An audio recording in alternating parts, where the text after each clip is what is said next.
They didn't even hesitate, no pause, no softened tone, just my mother's voice, flat and cold over the phone.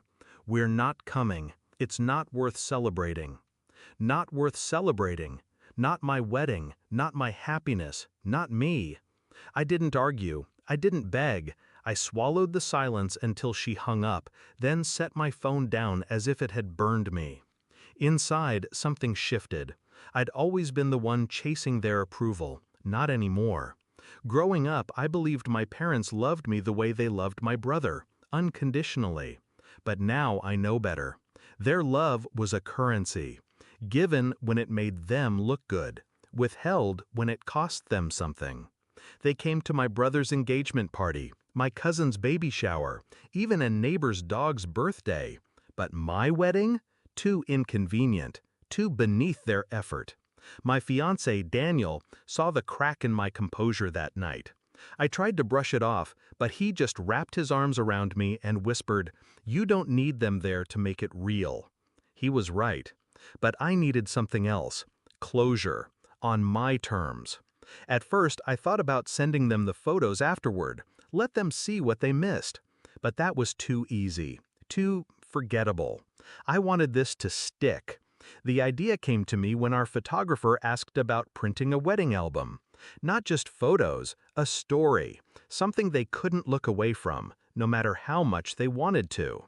On the day of the wedding, I woke up to the soft glow of morning light on my veil.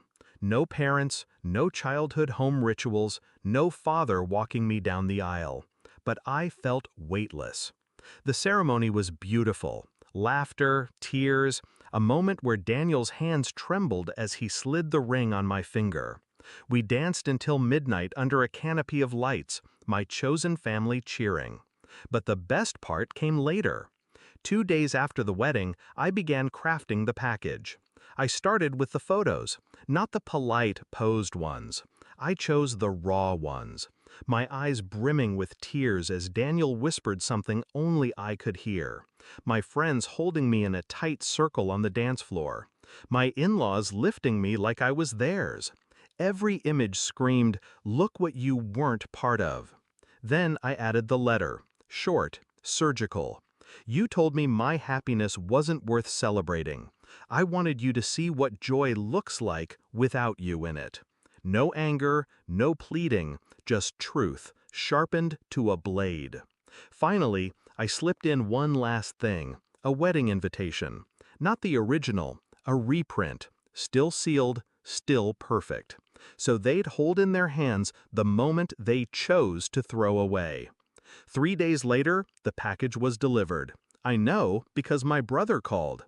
What the hell? You sent Mom and Dad the wedding album?" His voice was tight, defensive. I kept my tone light. They said they couldn't be there. I just made sure they could still see it. He hesitated, then muttered, "They're upset." Good. Later that night, my phone lit up with my mother's number. I let it ring. The voicemail was her voice, trembling between rage and something else she'd never admit, regret. "You didn't have to be so cruel," she said. But she was wrong. I did. Because cruelty wasn't what cut her. It was the reminder that life, my life, moved on without her. And it was beautiful.